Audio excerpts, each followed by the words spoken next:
I die. This will be the day that I die. Met a girl who sang the blues.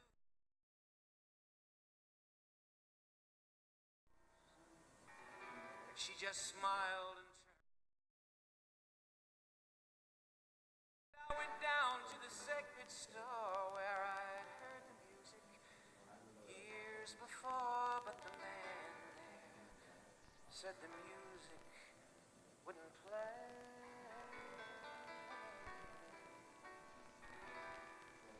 In the streets, the children's the levee was dry, and good old boys are drinking whiskey and rye, singing this'll be the day that I die.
which partially funded it through the Veterans Administration.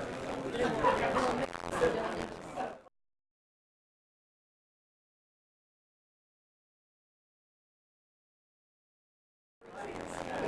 To go into, but so it's going to be mostly they're going to put a floor down, and then we'll clean everything out, and then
there are really happy. It's a great year. It's a great church.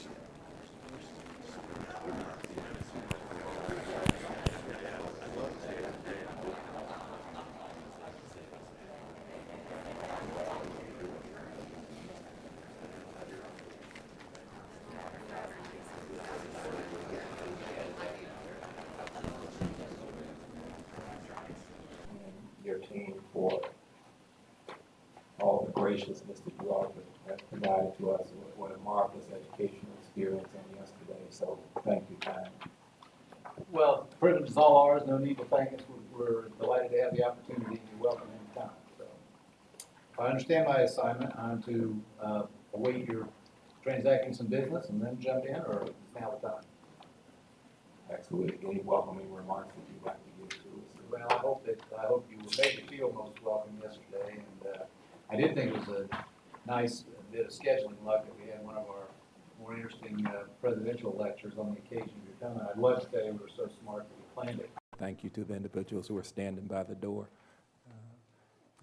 It's so easy to overlook the people who make the rest of our lives so enjoyable and allow us to do the things that we can do. So all the staff, those who go unnamed, thank you very much. Also, I'd like to share that it's exciting for us to welcome back an individual who was at one point a member of the Commission for Higher Education. Chris Lamoth will be rejoining the commission as a member. He was previously an at-large member, and he will be joining us again at this time representing the 5th Congressional District.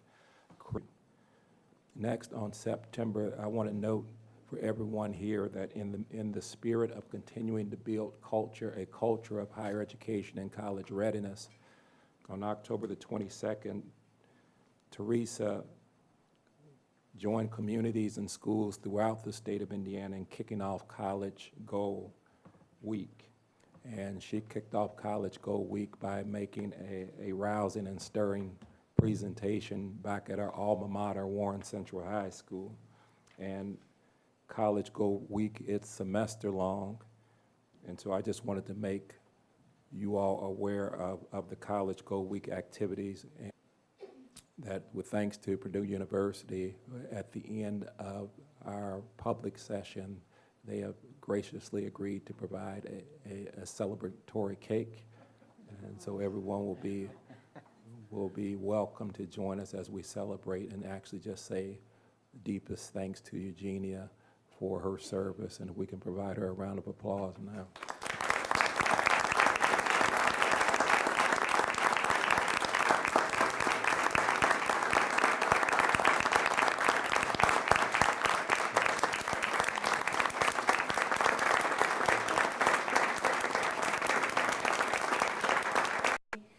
I know I don't deserve half of that. I know I don't, but it was still very nice to see all that. It was very pleasant. And I kind of confirmed what I wanted to say to begin with, and that's to thank you. Over the last 20 years with the commission, I've been extremely fortunate to have met many people, a great number of people, and many of them, most of them, were very interesting people, talented, intelligent, educated, fascinating people, and many of them became my friends, and I'm very honored that they consider me their friend. And many of them are here today. So I just want to say to each and every one of you, thank you for many things. First of all, for putting up with me. But like our chairman, on behalf of the staff, I'm delighted that we will be welcoming Chris Lamoth back as a member of the commission. There is little doubt that our work will be enriched by his participation. But as much as I'm pleased about that, I'm equally saddened by Eugenia deciding to leave us at this point in her life. But we're excited for this next chapter, Eugenia, for you. She has, as all of you know, she has always had a positive attitude, much grace in the way she has done her work. I often think about how difficult it would be for any of us to do what we do in another country. And so, she's always done this very well. So thank you, Eugenia. Don't be a stranger. We date with that have happened sometimes very recently. In fact, I'm delighted to announce that today, Lumina is announcing a $900,000 grant to the Midwestern Higher Education Compact, of which you know Indiana is a member of that, for it's what's called a Midwestern Higher Education, multi-state collaborative on military credit. 13 states, the 12 MEC states, plus Kentucky will be participating in this, and it's really to identify positive practices, to identify the work of either current serving military members or veterans. Ken Sauer has really been leading on this, and Indiana has really, from that grant. Indiana State received $1.6 million to implement what's called mindset interventions, especially for at-risk students, to increase retention and persistence. So we want to celebrate with Indiana State and Purdue University. And this morning, I wanted to highlight for those who weren't with us for the working session that Stacy Townsley from our office presented the fall enrollment reports. We just have finalized those. In particular, the report shows a continuing four-year decline in student enrollment, down by about 2.3% in the state from the previous fall. There were some outliers and some growth that we saw in some schools, but as was... Who are not aware, it was Vincennes University was originally scheduled to present, and I think that presentation has been delayed. And my understanding is Vincennes has not yielded their time to the other universities. So we will look forward to hearing each of the presentations. And with that, if we could have, again, President Daniels to come and present on behalf of Purdue University. Mr. Chairman and Commissioners, thank you very much. We take very seriously here at Purdue our land grant assignment, and we believe it's never been more relevant to the success of the state or our potential to contribute to our first choice school, who accepted them, and almost always the reason was money. The top four reasons students have been declining an admissions offer are all cost related. We know about debt, 1.2, I think, trillion, the last measure, higher than every other category but mortgages. We know that demographically, nationally, and later on in Indiana, which is somewhat better off, the number of high school graduates is likely to peak. I will say that there's reason, I think, to suspect that these projections understate the number of grads we'll have in Indiana because of the 7% jump in graduation rates that we've seen just in the last 3 or 4 years. But still, you've paid some attention to, and I know you got some briefings yesterday on a couple of the component parts. Those things we intend to do over the near term that we believe address these challenges and seize these opportunities. And they're in these 4 baskets of leadership in science and technology, performing selected research of genuine global impact if successful, and by the way, not incidentally, I guess I'd say, of economic benefit to Indiana. Transforming education to modernize it, make the residential mission fully relevant and remaining affordable and accessible. Under STEM, there are ahead of schedule. We're either there or almost there now. We will finance ourselves the expansion of that faculty necessary to sustain that. And here's the Polytechnic Institute, which is in its pilot year now. Here and in South Bend and New Albany at our technology centers, parallel efforts are also underway. I won't go through the details since I believe you got a good briefing from Dean Bertolini yesterday, but it's already attracted a lot of national attention, we believe, from listening to business and to listening to today's students, that I can't resist showing you from the most recent scan of the degrees which lead to high-paying jobs. I just drew the line at 12, and we teach 11 of them directly. I frankly, although we don't have a degree in energy extraction, go to any major energy company, you'll find Boilermakers all over the place. This is simply to say that what we teach here, pursuant to our land-grant mission and our areas of emphasis, we believe matches up ideally with the needs of society, and particularly the Indiana economy. Just look down that list and think about the companies that we look to for jobs. Every metric, 13-14 was a record year. This is the number of patents. There's a similar chart for licenses that I'll skip. One we think is very important, this is the number of new companies started directly on the Purdue campus. These are the ones in which we have an IP, and intellectual property was actually filed with the university's support. So twice the all-time record, 4 times the Big Ten average. There are another 20 companies that didn't bother coming through this process. They went straight to our research park and set up shop.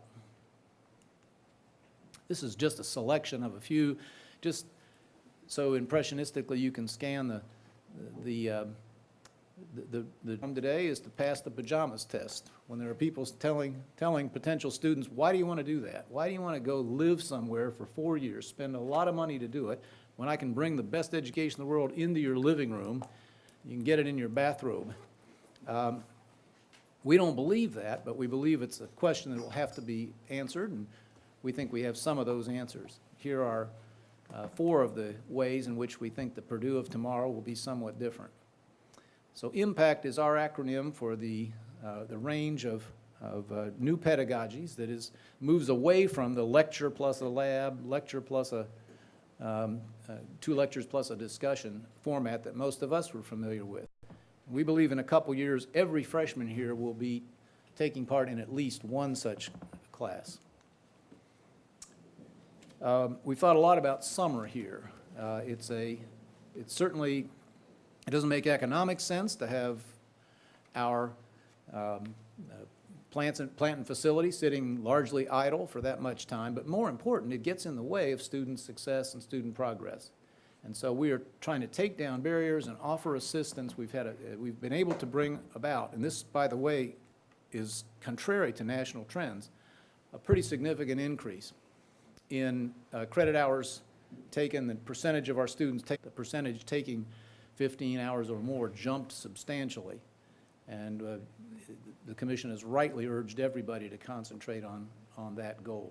I think you know that we are in the process of administratively merging those 2 campuses, which are only 30-some miles apart in Northwest Indiana, so you'll all, in a year or so, have a new acronym to memorize when Purdue Northwest, or PNW, comes online. But that will free up very substantial resources from the synergy of purely administrative functions, all of which we intend to plow back into new faculty and academic offerings at the revenue level.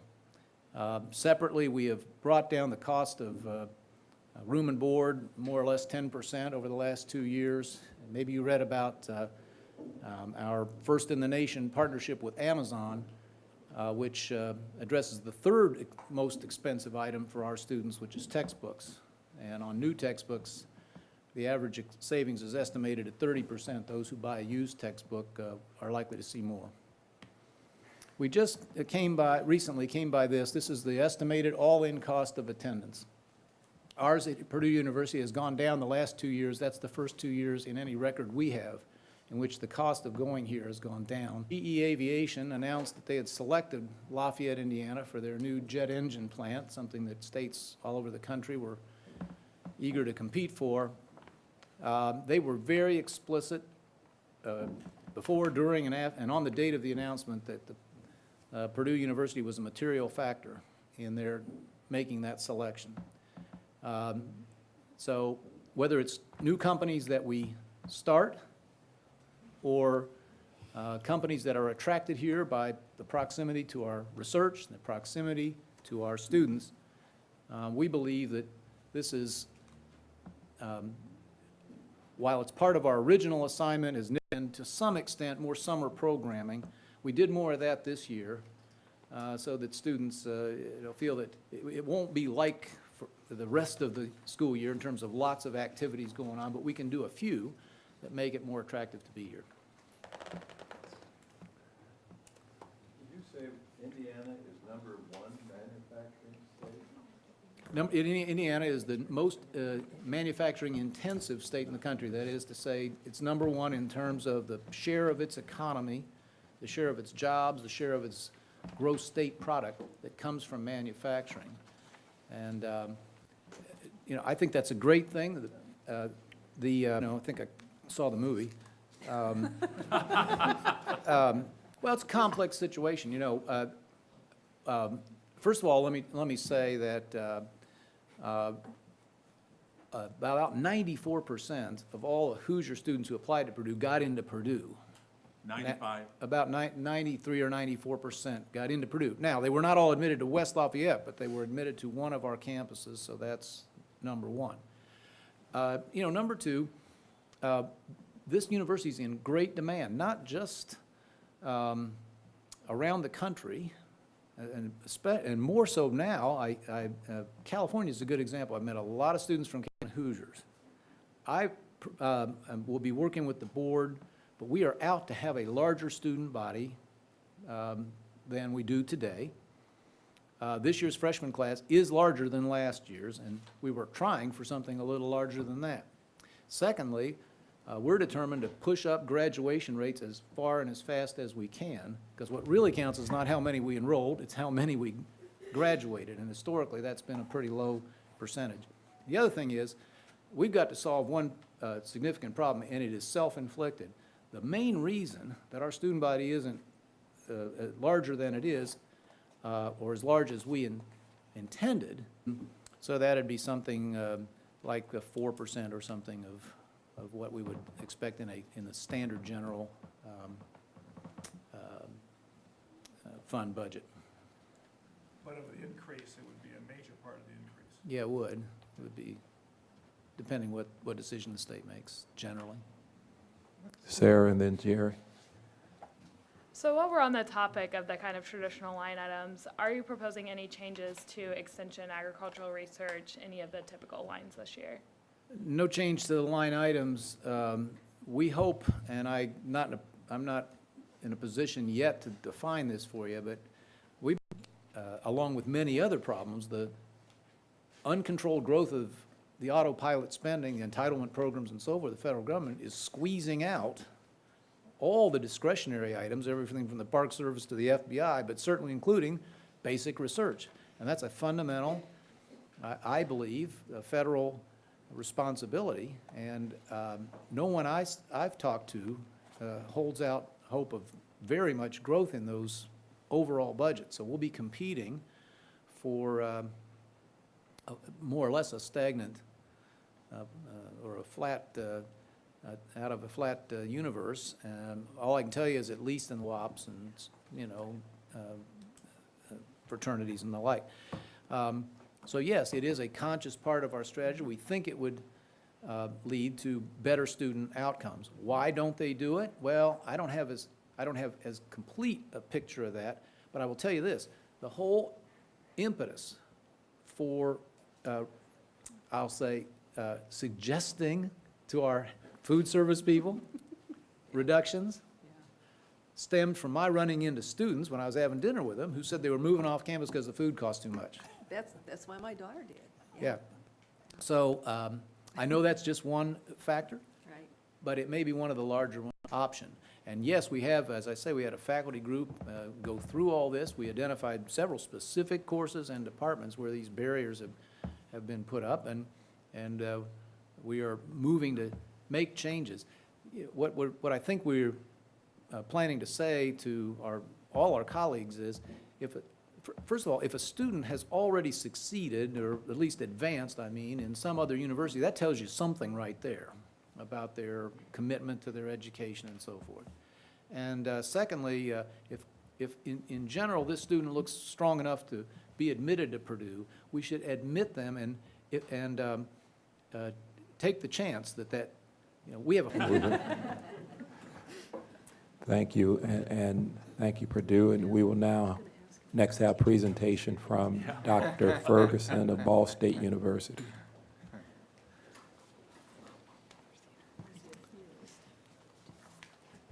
Well, good afternoon.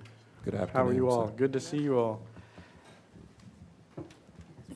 This is my second month as president of Ball State University. And one of the wonderful aspects is my first couple of weeks was spent with the commission. My first month was spent with the commission, so I feel like we're family. But I thought we would present our budget discussion with 3,600 new freshmen with the highest GPA. Now, this also is what we're calling our centennial class. In 4 years, which we hope most of them will graduate, will be our 100th anniversary at Ball State University. And so very early on in my tenure, I met with these 3,600 students, and we kind of connected, as I referred to them as, since I'm new, you're new, this is my class. And a wonderful relationship is developed, but it reflects the kind of high quality and commitment of Ball State University students. As you know, one of the real qualities of this selective undergraduate experience is immersive learning. And as President Daniels was commenting on, one of the real aspects that defines immersive learning is that to high value, high quality, and moving students to their future in a very effective way. So if our focus has always been on student success, and we continually want to reemphasize and refresh our commitment to student success, we want to look at some of the results that have happened over the last several years. So the four-year graduation rate has continued to rise over the last decade. Our strategic plan targets of 50% by 2017. We're about 44.5 now. This is our first to second year retention rate currently at Ball State University. It has been the highest in the history of Ball State University at about 81.2%. That is certainly probably one of our emerging identity and strengths, being media, the Letterman School of Communication, state-of-the-art, highly regarded across the country.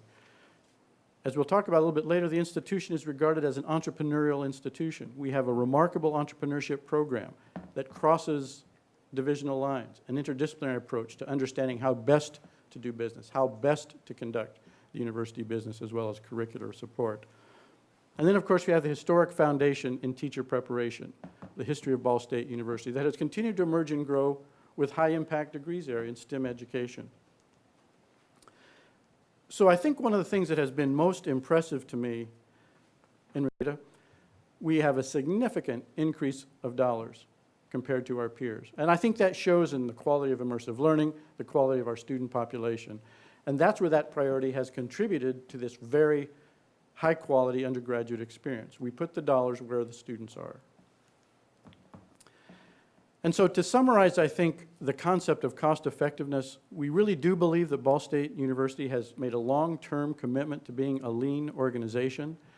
The administrative staffing per 100 students is about 30% below our benchmarks. We contribute about 15% less than the state for health care coverage. And energy costs, which is where Ball State has become a leader, is about 32% below and at-risk degrees. We really are committed to continuing to align with the state and the commission's priorities, and I really think that Ball State has shown clear evidence that that is part and parcel of how we operate. To talk about the line item funding, these are the requested line items that I would like to talk a little bit about in more detail, but we want to emphasize three.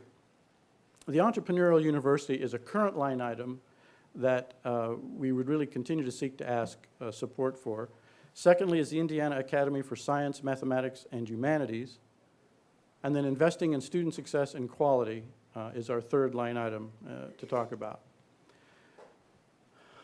A number of years ago, and then of course our entrepreneurship program is internationally known. It is a remarkably talented group of faculty who help teach these courses, and we want to support their continued growth as well. The Indiana Academy for Science, Mathematics, and Humanities is a current line item founded by the Indiana General Assembly in 1988. What a remarkable resource that is for Indiana. 300 gifted and talented juniors and seniors from across the state as a residential high school. Think of the numbers of the success of this particular high school. Virtually 100% of the student body matriculates to a four-year college, with nearly 80% attending college in Indiana. What a great resource. And you look at the excellence of those students coming out, with the outgoing compared with others in about 14th, the last article that came out. We really have got to figure out ways to recruit and retain the talented faculty who are committed to really innovative pedagogies as well as scholarship on the Ball State campus. Our capital request reflects 5 main items. I'm going to focus on one. R&R at $16 million. I'm going to talk more detail about the STEM and health professions expansion. The other items on the list, an expansion and innovation concept for architecture, campus utilities, and then ultimately Department of Theater and Dance. Those will be on our list for a while, but I really want to focus on one that you're most familiar with, is talking about 2,500 students who would be majoring in the programs who might be projected to move to the new building. And the other concept that you saw very clearly was that the health science, biomedical, and related research, those kinds of research laboratories that are marginal at best really need to be improved. Despite that, we have received about $8 million in research funding over the last 5 years. We really need to support and collect those research facilities and those faculty in a much greater synergy. So when we talk about the new college, now not all of these would be doing into the new building. A significant number of them would. But as you look through that list from athletic training, exercise science, health education, nursing would be, as you know, and research portfolio of Ball State University, and really provide the synergy and interprofessional interactions that is so characteristic of health sciences and health professions education today. One of the aspects that we are really excited about is that this kind of facility and this kind of enterprise would increase access to health care for underserved and rural populations. We not only have a strong telemedicine component, but we really do look to become the regional experts in education, pedagogy, and technology associated with telemedicine and the health sciences. And that synergy we've talked about, and the scholarship of teaching and learning in the health sciences profession is right in the wheelhouse of Ball State University. 700 of those are going to not graduate. And again, if you use a little fuzzy math, because you don't know what year they're going to drop out necessarily, but we would see about 700 of those would not graduate. And if I again do a little bit of fudging here, about $9 million would be wasted of taxpayer dollars that went into those students for 1 year.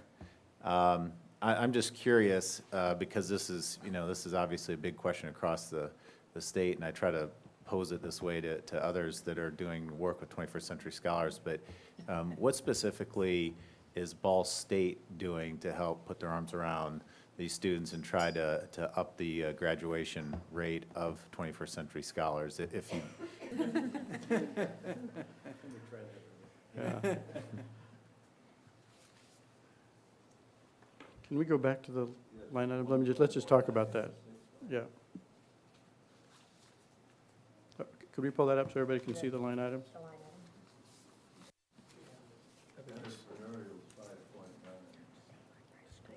Oh, I'm sorry. Okay, great. Thanks. Let's just go back so we're all on the same page.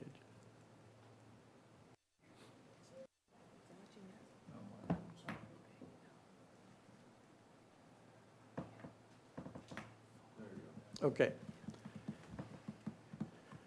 If I was to rank those, I would... This is the first time I've ever seen these, but these are yearly line items. And, Right. and I'm confused why they just wouldn't be incorporated into the overall, whatever the normal budget, the general funding, or whatever you call the normal budget, as opposed to every year as a special request from the general. I will defer to the commissioner. Do you want to answer that? Well, this is legislative will more than anything else. This is how the legislature has chosen to fund certain items, and then they come back. Sometimes they end up rolling a line item into an operating budget, and you'll find that this has been true for some. Sometimes they choose. Could ask you better than I. Well, my question was, what percentage do the line items make up of the increase in your budget? About 8 Of the increase? Was it about Or 8? that's of the total budget? total budget, was it? That's 8% would be the total budget, would it not? Yeah. If you could tell us what the operating increase was, I could tell you. It would be 8% of the total right now. Right now. It'd be 8% of the operating increase. No, the total. No. Total. It'd be a total, it's 8% of the total appropriation. Yes. But if the increase is 1 or 2, or 2 or 3%, The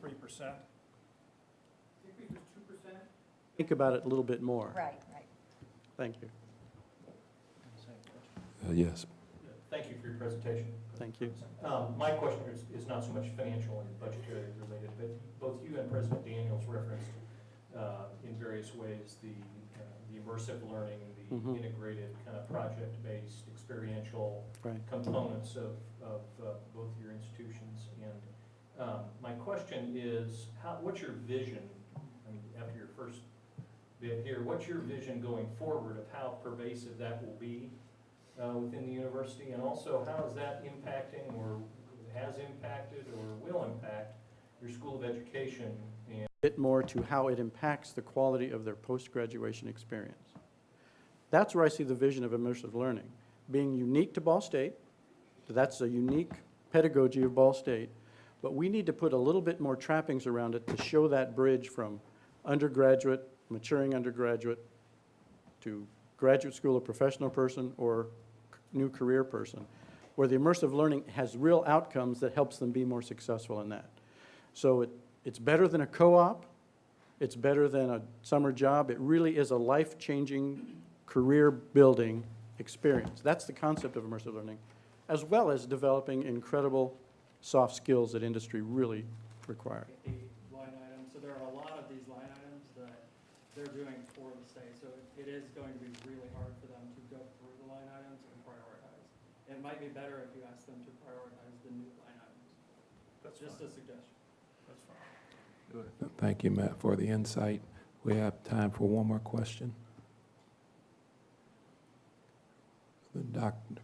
President Ferguson, again, thank you, and Godspeed in your tenure. Thank you so much, and just let me add one last thank you.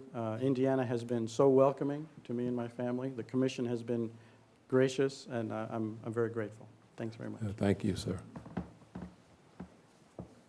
What we have is low income and low attainment.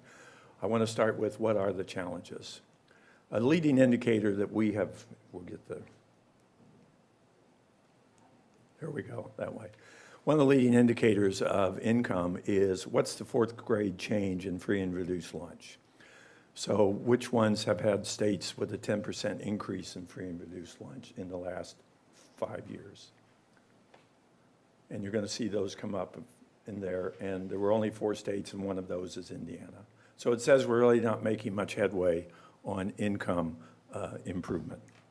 Then the other question that we've asked is, what are the states with lower attainment than Indiana in parallel class?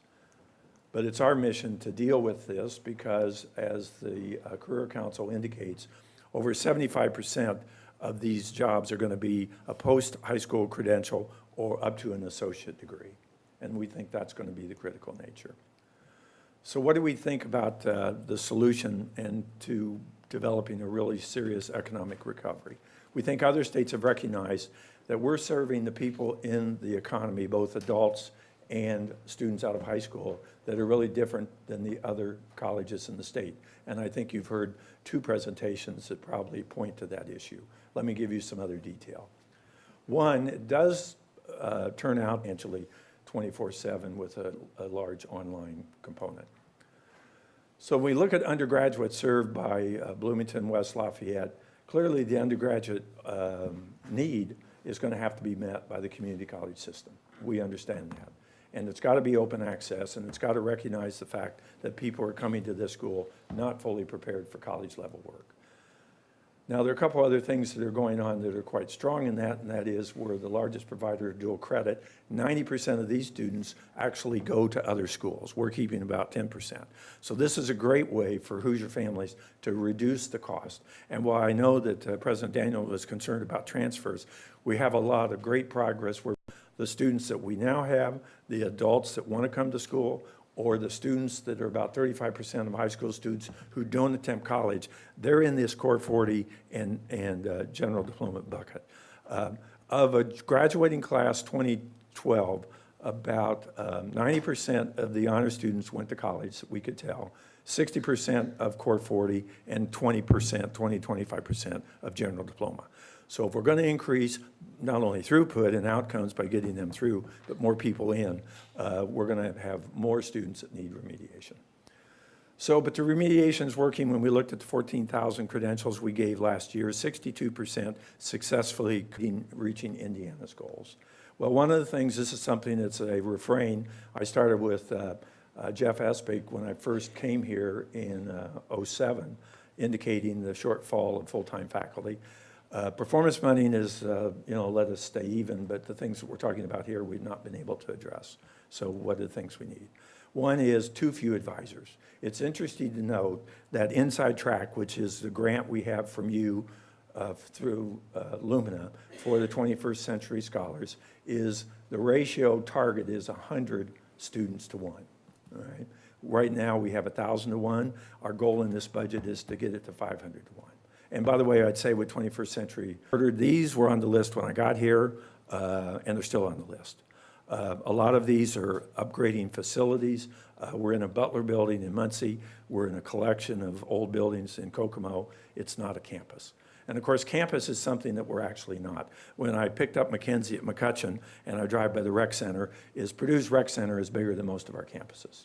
So we really still, and we're going to have to think through that, we're designed as a part-time commuter school without real food service, student recreational activities, or student life activities. We're building those up. We've raised our student fee. We'll let you know. We think we're moving in that direction. We have a goal of more full-time students. Our ASAP are looking at things both nationally and internationally. So unless there's one, but there may be one that we missed that we've not. We sent team down to fly on the zero gravity NASA and do experiments. Those kind of things take place pretty well across the state. Judd. Did you say that? I'm sorry, Judd Fisher, and then Mr. Pop. Thank you. President Snyder, thanks for your presentation. I just, I guess on the last slide, I feel like this is deja vu. Maybe I've asked this before, someone else has, but with some of the things with the maybe geographic areas. Dormitories. So we're not indicating it's not possible. We're just taking what we see the most needy students and putting them in a, fairly utilitarian environment. But we recognize that. Thank you. John. You talked about attainment. Would you define that? Those first slides talked about the fact that we're behind on attainment. What is the definition? Well, the attainment people most commonly talk about is a 2-year degree and above, although Lumina has tried to broaden that, so we talk about high-quality credentials, and the goal being to be competitive in 2025 with Korea today. So Korea and... Anyway, what's the one thing that would be most important to improving performance with that challenged population? I think of the things that we've talked about, increasing both the quality of the face-to-face instruction that we give and the percent of it being given by full-time faculty. In other words, you can recognize that we have limited faculty development dollars also. So I would say what we've done is as we know from Career Council, we've got every best practices implemented across, in very early stage, and it's in the classroom. It's how to deal with a economically challenged student who is ill-prepared. Economy, we've got to start moving toward that end. I asked for $60 million in '07 just for those items, and of course the world turned and we didn't do it. Performance funding has been good for us, but from a business person, it's a lot of rob Peter to pay Paul, and So when Peter's bonus goes down, Paul's happy and Peter's not. So, there's a limit to how much improvement you can get with that. But I think the thing that we do have to face is, which SAT, and you probably all read this article, 47% took the SAT were a minority. The college readiness bar, which is about 1,500, was 15% for math assessment in junior, senior year, and then math remediation. And there's some room there, but we're working with them, and they've got our test, and it won't account for the adults, but we think, that's an important part. The other thing that's going on is a lot of discussion about how to get ABE students that are closer to us physically, so that if they pass the new GED, or if they're an Excel grad from Goodwill, that they can immediately think about that. We just agreed, I gave a talk at Excel Center, that every Excel graduate in the state gets a free course from Ivy Tech. They get a one-course scholarship, because we're finding that program is very successful. About 55% of them are persisting. Just in answer to your question, Al, I think, and correct me, Tom, I think over the last couple budget cycles, about a third of overall performance funding has gone to Ivy Tech. Yes. Amount of money. So, and really in particular, just some comments about enrollment at community colleges and the impact that has on budgets and your plans. So enrollment trends look a bit like this. In other words, for comparable to Indianapolis, like Des Moines, comparable drops. In faster growing communities like Dallas, where we were meeting with Dallas and Houston, they've started to reverse the trend and actually start going up. So we would expect that to happen. We think a couple things have driven this. One is the return of easy to, as you know, we consolidated 14 regions to 9. We left the statutory regions and boards together, but we eliminated 5 cabinet level groups and combined them to 9. So we continue to look at that. Chris Rule learned from a master at cutting costs, so we continue to do that. All right, thank you very much for your presentation, sir. Thank you. Now we will hear from President Bennett of the University of Southern Indiana.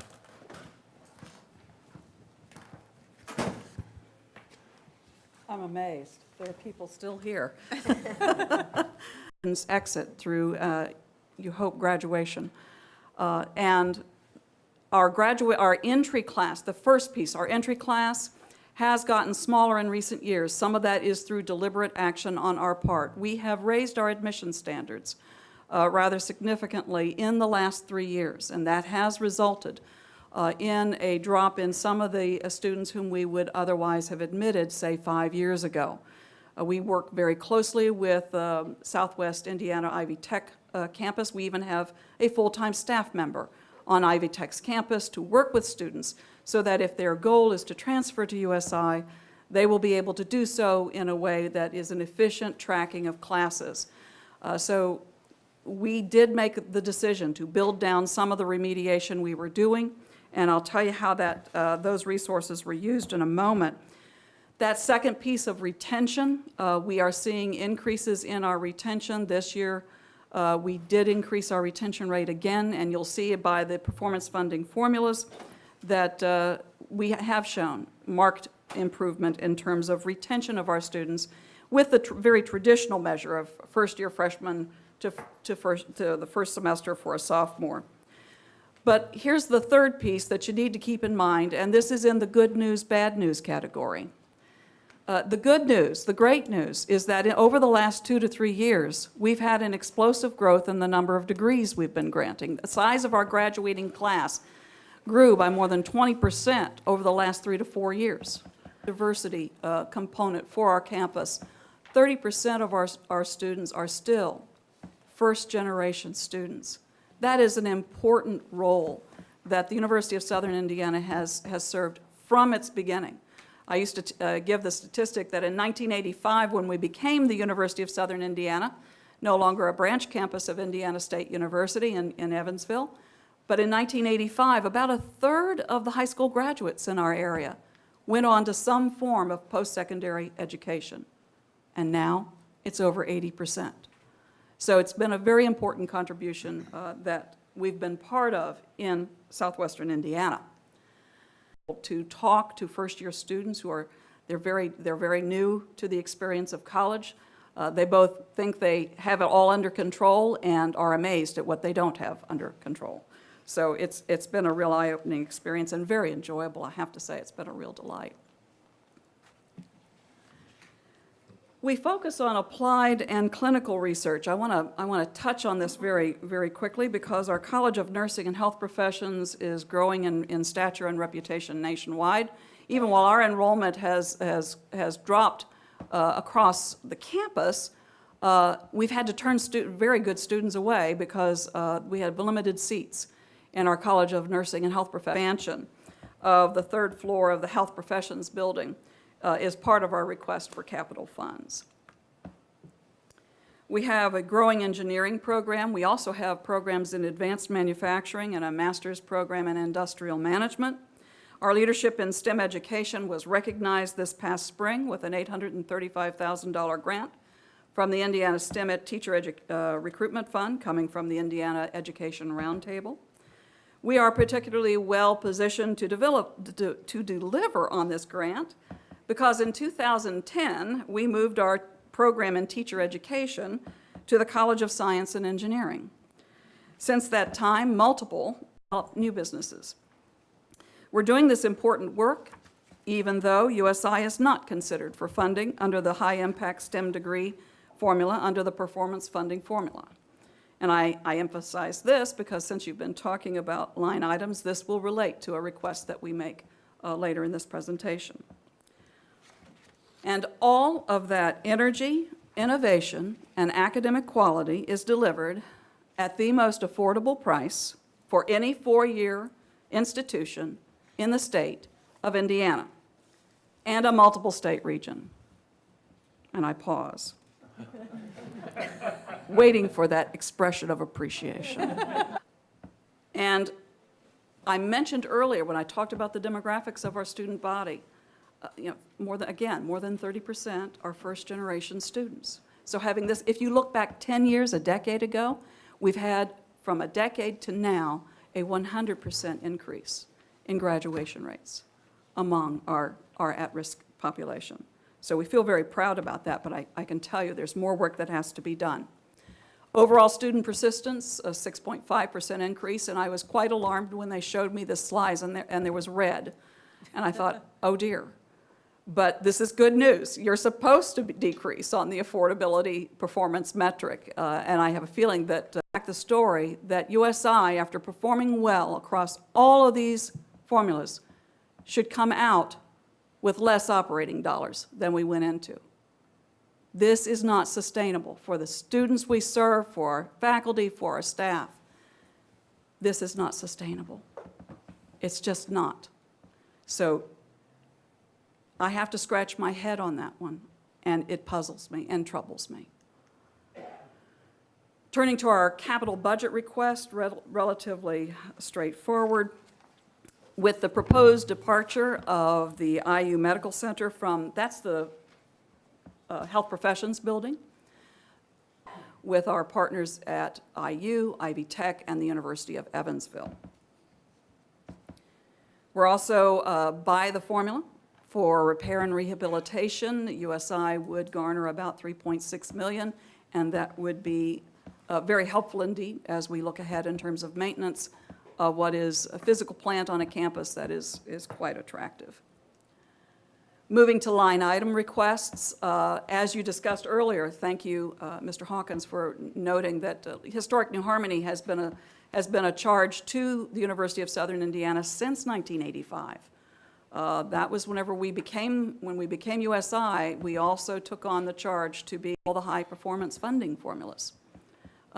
And that seems a little bit peculiar, but we are one of only 5 universities in the state of Indiana accredited in dual credit. Our program is reviewed by external reviewers and judged to be of very high quality. We work very closely with the high school teachers to make sure that these are courses that are actually at the college level.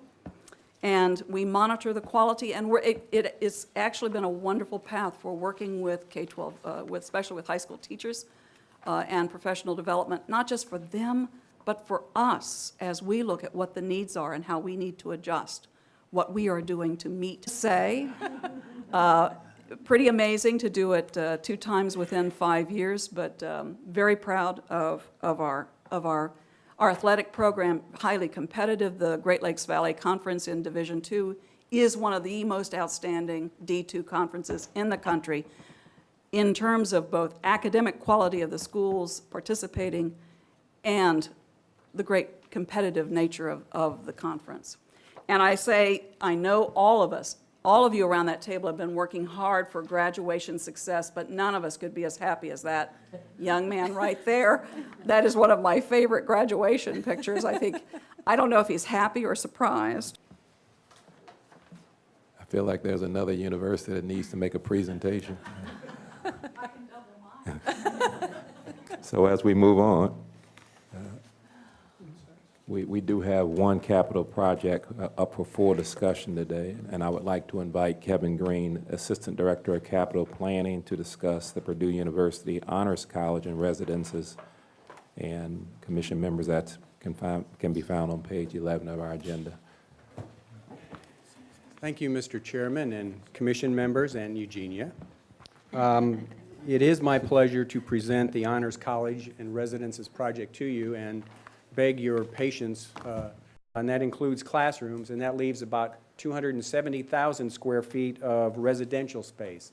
The total gross square footage of the facility is 311,572,000. This will include 1, 2, and 3 bedroom options for the students, person rooms. The total cost of the project is $90 million. And that includes approximately $17.6 million. That includes the cost of the academic space, the site prep. It includes the cost of demolition of some existing apartments that are on the space, and the construction of the retail component. The construction manager early on in the design process. They're also the general contractor. And then that creates for us a design team where we use the general contractor, the architect, as well as the university folks into a team that generates some significant opportunities for some savings as the project comes through the design process. And the result of this is a maximum guaranteed price that we know we're going to pay before we begin construction. And one of the other reasons why this is a result for savings is the fact that we can move this project along much quicker than we would do a traditional design, bid, build be on campus.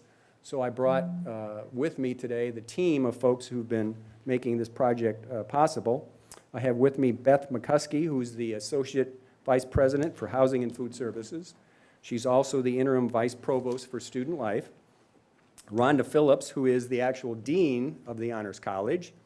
And Drew Fury, who is the Project Manager in construction for this project. So if you have any specific questions for them, I'm sure they'd be happy to entertain them. Yes, any questions? Yes, Sarah. Thank you. So first of all, I applaud this building and definitely understand the need for more residency. Right. The way it's structured is because the general contractor that we select is the person who's going to actually perform the project.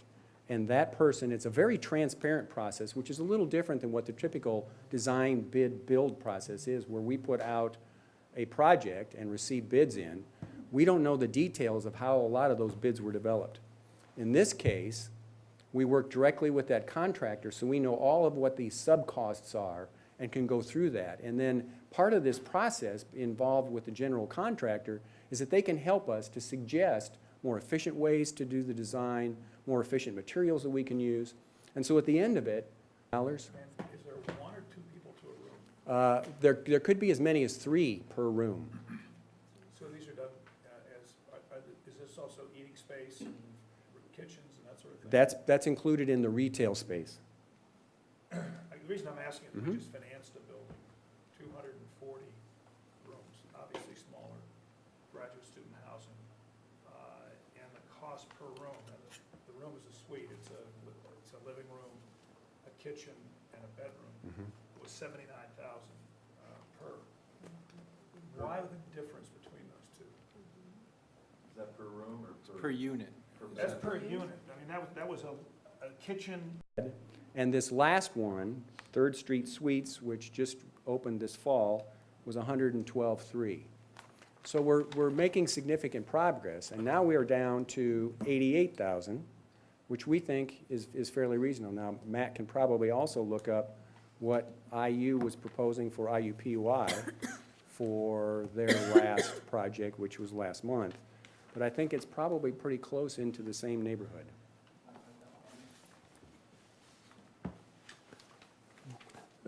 Yes, well, we have three, John, and then Lisa, and then John. John Pop, and then John, John Pop, Lisa. Be totally, we'll be able to do a lot of different configurations. So we do have a lot of flexibility. We also have pretty good security built into our programs, and this is true in any of our facilities where you need to actually have ID access to get into the sleeping areas of the buildings. So this will be another security feature here in the Honors College as well. Thanks. Lisa, and then John.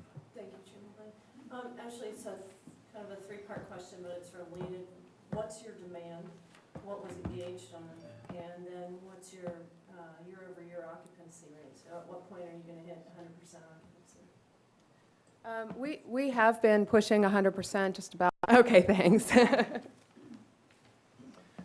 Kevin, the process for building sounds a lot like design build. How does it differ from a traditional design build? I'm glad you asked that, because now I'm going to ask Drew to come up and explain it. He's currently our expert on this, since he's the project manager for this and has been intimately involved in the whole process. Yeah, thank you, Kevin. So I would point out a few things. So one of the cases is that Purdue will hold a contract with both the designer and the construction manager.